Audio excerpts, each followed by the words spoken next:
How's it going, people? In today's video, we're diving into one of the standout names in the house scene right now, Marsolo, breaking down his biggest track to date. If you've been tuned into this drummer lately, then you've probably come across his work, which is often characterized by warm bass lines, silky drum grooves, and these emotive melodic synths. We actually did a video recently where we focused purely on some of those signature synth sounds, but today we're taking things a bit further. In this one, I'll be showing you step by step how this track was made, covering the drums, the bass, the vocals, the synths, and everything in between. Let's get into it.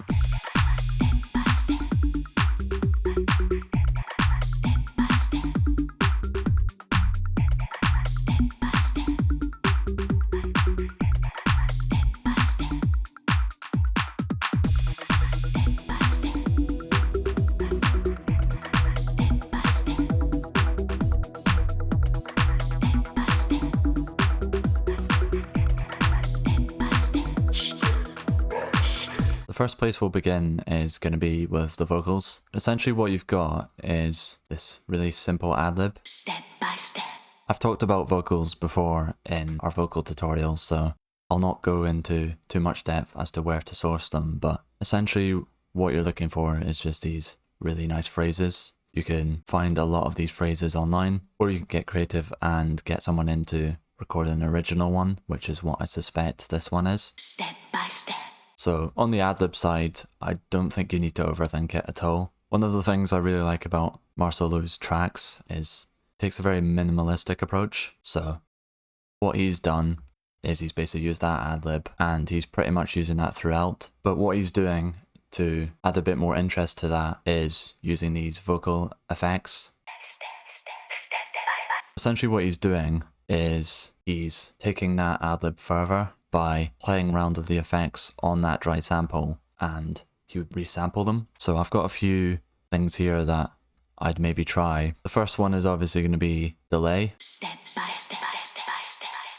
And this is the basic Ableton delay, but if you have a delay plugin, you'll often find that you can get some really wacky delays in there. Sometimes they're a bit bonkers, but what you can do is you can resample those interesting results. We'll go resampling, we'll hit in, we'll arm the channel, and I'll do something wacky with the main delay. Step by step. Then what you can do is you can go into the actual sample and you can play around with where it sits on the grid. You can duplicate certain layers of audio. You could do all sorts. Something else you could also try is getting creative with the way you EQ those vocals. So I've got two examples here. One of them's Echo Boy, which most people will know as a delay plugin, but it's actually got this built-in EQ, which shapes the tone of the sound. Step by step. Step by step. So Echo Boy is great because you get the delay, but you also get the character added through the plugin. Step by step.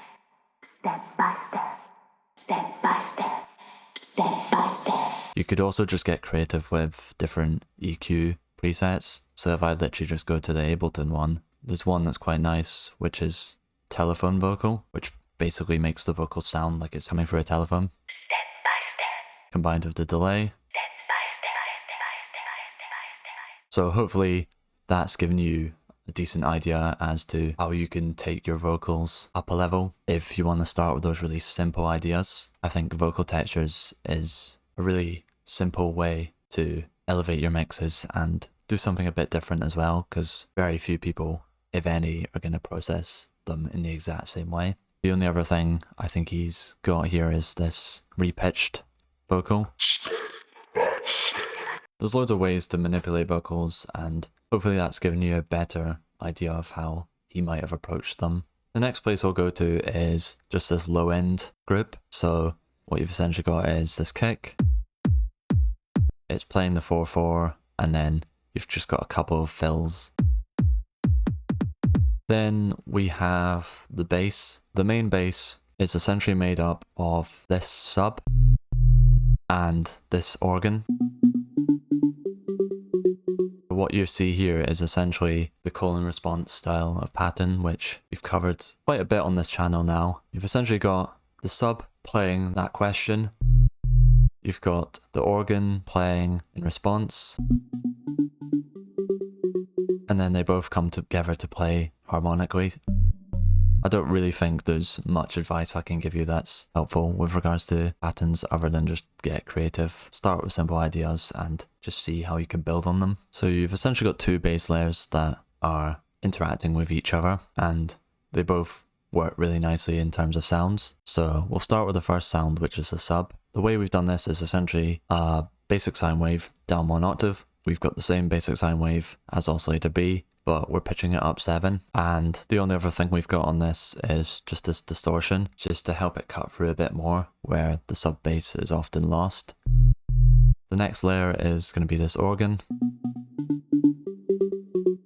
Essentially this M1 style organ. The way we've done this is we've essentially taken a basic shape, which is once again a sine. We've added some unison, detuned it a little bit. We've layered that with a sub, which is 1 octave down. We've added some noise just to give it some character. We've layered that with a second oscillator, which is a rectangle wave. Then we've got this envelope where we've got a bit of attack, but we've brought the sustain down and reduced the decay to create that plucky character. That envelope is then being mapped to the filter cutoff. Then on the effects for that sound, we've got this whole reverb, and all we're really doing is giving it a bit of an EQ cut. Basically just a carve room for the sub we showed before. Then what we've got on the channel is we've got this erosion. We've got it on this noise setting. Once again, just adding a bit of texture to the sound. Then we've got this sidechain again. We've got this wacky EQ. And then I've brought the width down. The only other thing we've added here is this texture. In the original track, I think the organ had a bit more fullness to it. So essentially I've just added this bass to fill out that void. So that is essentially the main bass. The only other things we've got are these secondary bass layers. So you've got this acid sequence, which is essentially playing shortened eighth notes. It's literally just a basic saw wave with a rather plucky envelope, and then that's being mapped to the filter. But then you've also got automation, and we've basically just automated the sound to evolve over time.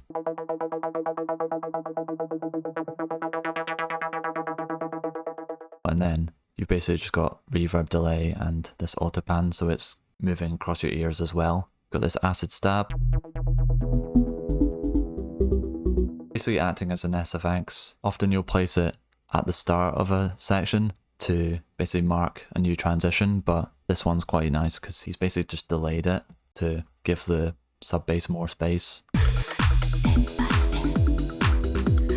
Something else we've also got here, which is purely a guess in terms of whether he did it. I think it was when I did the Coulter and Luke Van Dyke tutorial where I noticed they did this kind of stuff, where they basically just have a different pattern, a different sound, or both, just in the intro. So essentially what you've got is slightly different sounds and different patterns. I'll play the full bass because it will give you a bit of perspective.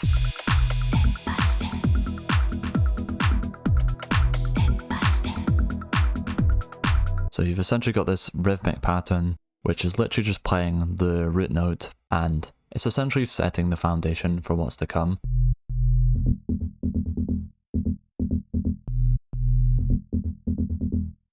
And for the sound, what you've got is this top one.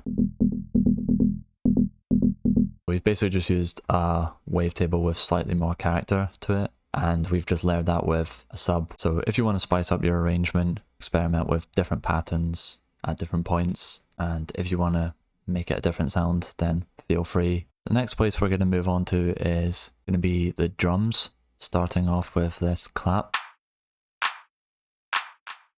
Essentially what you've got is just a very basic 909 clap. There's some boosting going on, which is just personal preference. Then for the MIDI, what you've essentially got is the groover pattern that I often use for snares. Essentially just a clap every 2 and 4, and then on the offbeats we've got this note which is lower in velocity, just creating this shuffle effect. And then all you've really got is just a couple of fills once again. We've got a bunch of hats, which I'll quickly work through. Got this 8th note. This layer is essentially just going to add a bit of momentum to your tracks and a bit of energy. We've got this hat. So this is playing the 16th note. Something you'll notice with this one is we've played around with the velocities. It can be tempting just to go in and do this and just have all notes the same, but it gets very repetitive. So any way you can add variation, whether that be through velocity changes or through processing, is always going to be a bonus. We've got this ride. Essentially just being used when you want an energy change. Got this open hat. This pattern's quite interesting because it's kind of a variation which is a cross between that offbeat open hat pattern and a more percussive rhythm. So it's basically thinking how you can get more creative with those standard elements. Don't be afraid to change the patterns from the conventional ones to ones that are a bit different for each of these sounds. You've got the shaker loop,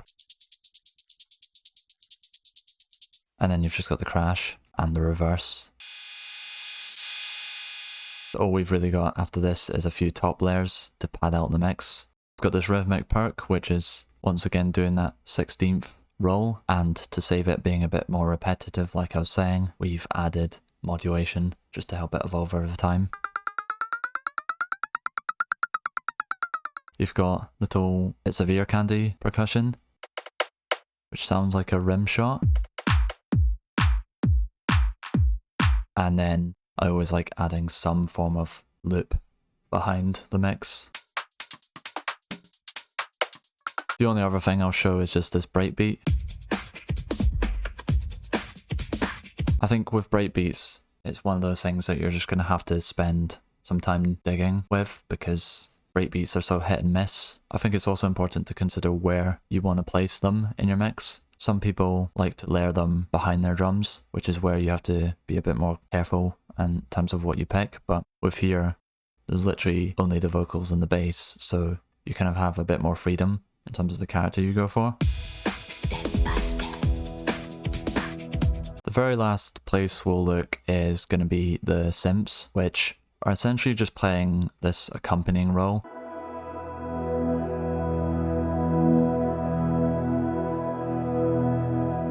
I'll just show the MIDI first. What we've got for the MIDI is essentially this rather grand chord. Essentially just playing the E, the B, which is the 5th up, playing the E again, the B, and then the E. And that is essentially just playing every 4 bars.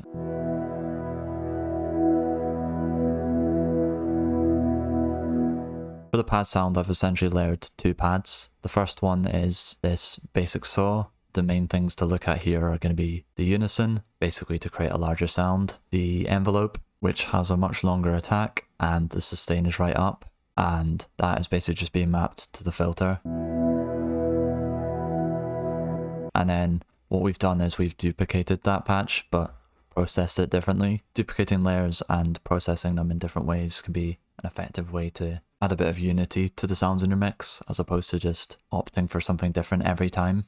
If I just quickly show the effects chains, I think the main difference is going to be the EQs. So this one has some of the lows taken out and some of the highs dipped off, and this one has more of the mids retained. So we basically got 2 very similar pads with subtle differences in terms of how the EQs are shaped, just to give them different spaces in the mix. And they're both being panned to either side, just to create that width. Those are essentially the main pads, and then you've just got these kind of atmospheric layers.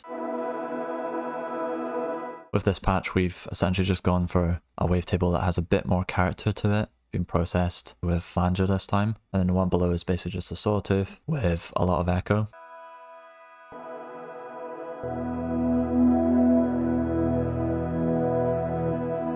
So it's basically just a bunch of really simple pad patches, and they're all playing the exact same notes. The main difference is just in the way they've been processed. I'll just play it one last time. Step by step. Step by step. Alright people, that is going to wrap up this one. Hopefully this gave you some fresh inspiration, thinking about everything from the way Marsolo designs and chooses his sounds, to the way he creates space in the mix, while still keeping everything feeling very full and groovy.